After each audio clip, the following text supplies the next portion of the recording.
good train wreck.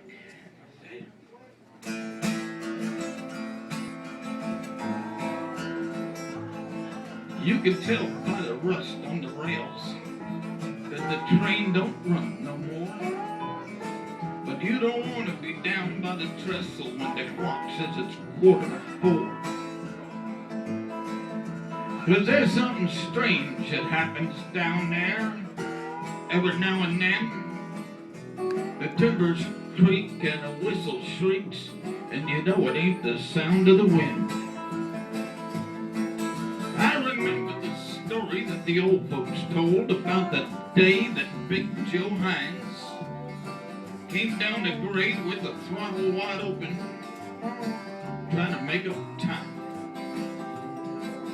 He come off of that hill and around the bend, started out toward the river, and the way he swerved coming out of that curve was enough to make the devil shiver.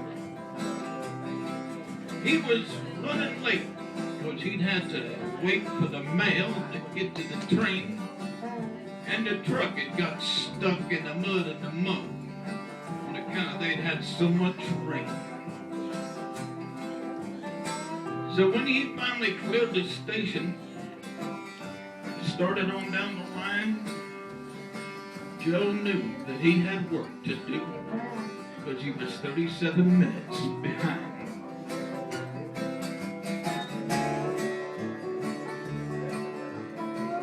Folks said they'd never seen so much rain or the river up so high, that raging water washing up whatever it touched as it went by. Piling it up against the trestle, just like building a dam.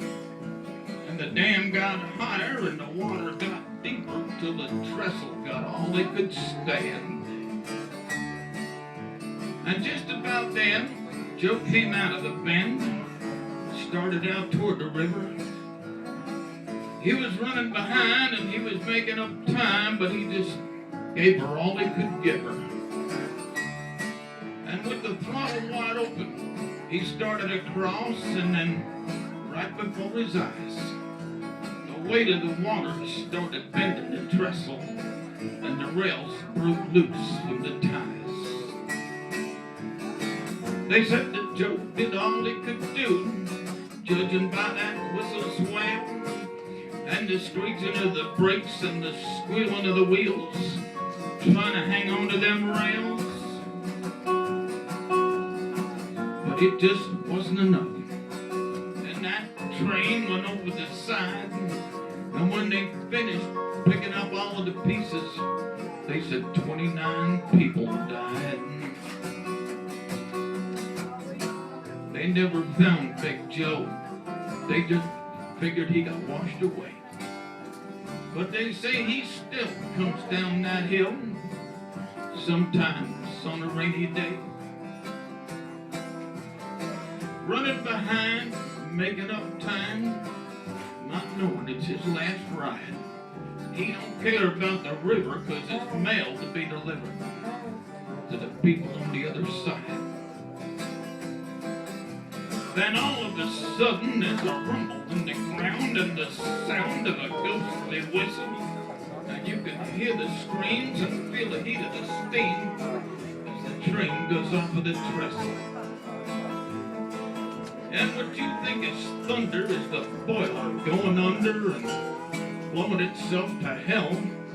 And that very last sound just before she goes down is the final ring of her bell.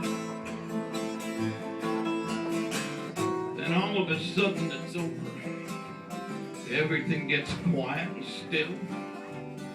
And the only sound is the echo of a whistle over behind the hill. And standing in the rain, you know there's a train somewhere making up time. And the hand of the man at the throttle is the hand of Big Joe Hines.